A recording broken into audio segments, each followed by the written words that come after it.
शिवसेना में ये ऐसा पहली बार नहीं हुआ है कि वहाँ महत्वपूर्ण नेता वहाँ से निकले। ये अलग बात है कि जब तक बाला साहब ठाकरे जीवित थे तो चाहे वो राणे का इस्तीफा हो या छगन भुजबल की विदाई हो, बड़े नेताओं के जाने के बाद भी शिवसेना पर कोई असर नहीं पड़ा था। लेकिन ये प्रकरण थोड़ा ज़्यादा गंभीर है। इस पर अगर उद्धव ठाकरे जी की सरकार ने विजय हासिल कर ली तो फिर सरकार के अस्थायित्व और विकास कार्यों को लेकर के जो जनता का भरोसा है वो पुनः कायम रहेगा। लेकिन जिस तरह से वहाँ तख्ता पलट की तैयारी में भारतीय जनता पार्टी भी शामिल है, नैतिक पक्ष ये है कि अब जिसको जैसा जनादेश है, सरकारों को 5 साल काम करने देना चाहिए और उनके अंदरूनी द्वंद्व को बहुत मुखर बनाकर राजनीतिक लाभ के लिए इसका इस्तेमाल किया जाना, ये एक ऐसी परिपाटी है जो पहले कांग्रेस ने किया और अब फिर से इसकी पुनरावृत्ति नई व्यवस्था में भी हो रही है। महाराष्ट्र की सियासत में एक तरफ का तूफान आ गया है। यदि कोई तूफान आता है तो वो शांत भी होता है। आने वाले दिनों में स्थिति फिर से सामान्य हो जाएगी। राज्य में राजनीतिक स्थिति पर राज्य मंत्री और राष्ट्रीय कांग्रेस पार्टी के नेता छगन भुजबल ने ये बात कही है। देखिए, अभी महाआघाड़ी के नेताओं की अभी बैठक चल रही है और काफी सोच समझ करके इस विद्रोह को नियंत्रित करना उनके लिए एक चुनौती है। अब देखना है आगे क्या होगा, लेकिन फिलहाल उनके लिए हालात बहुत अच्छे नहीं है। बीजेपी को राज्यसभा और एमएलसी चुनावों के लिए निर्दलीय और छोटे राजनीतिक दलों का समर्थन मिला।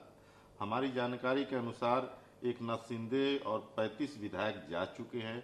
इसका मतलब है कि तकनीकी रूप से राज्य सरकार अल्पमत में है, लेकिन व्यवहारिक रूप से सरकार को अल्पमत में आने में कुछ समय लगेगा। महाराष्ट्र के भाजपा प्रमुख ने यह बात कही। देखिए, सैद्धांतिक रूप और व्यवहारिक रूप क्या होता है मैं नहीं समझ पा रहा हूँ। किसी भी सरकार के प्रभावी बहुमत का आधार फ्लोर टेस्ट होगा और अगर उसमें भारतीय जनता पार्टी को पर्याप्त संख्या है तो निसंदेह उनका रास्ता आसान हो सकता है। लेकिन वो खुद मानते हैं कि यथार्थ यही है कि अभी ये इसमें समय लगेगा, तो हम समझ सकते हैं कि अभी कप और कप से जो चाय है उसको होठों तक पहुंचने में वक्त लगेगा। यशवंत सिन्हा राष्ट्रपति चुनाव के लिए विपक्ष के उम्मीदवार नामित किए गए। देखिए, अभी तक जो समीकरण है उसमें राष्ट्रीय जनतांत्रिक गठबंधन के पास 48% के वोट के आसपास है, लेकिन गठबंधन का यह स्वरूप बरकरार रहे। दूसरी तरफ कई ऐसे दल हैं जो आज यशवंत सिन्हा जी के समर्थन में जो बैठक बुलाई गई उसमें शामिल नहीं थे। इसलिए मुकाबला दिलचस्प हो सकता है, लेकिन पलड़ा अभी भी एनडीए का भारी है। अग्निपथ योजना पर सपा प्रमुख अखिलेश यादव ने कहा कि ये सरकार जो तो जात और धर्म देख के काम कर रही है और नफरत फैलाने वाली है। जो सरकार अग्निपथ जैसी योजना ला सकती है, सेना में टेम्पररी नौकरी दे रहे हैं, हमारी सेना का जो सम्मान है आप उस सम्मान को गिरा रहे हैं। क्या अखिलेश यादव जी का एक राजनीतिक एजेंडा है, मैं उस पर कोई प्रतिक्रिया व्यक्त नहीं करूंगा। लेकिन जो पूरे देश में तांडव मचा है, जिस तरह से सार्वजनिक संपत्ति और आगजनी, एक हम ये कह सकते हैं कि अनुमानित तौर पर 1000 करोड़ रुपए की संपत्ति का नुकसान हुआ है।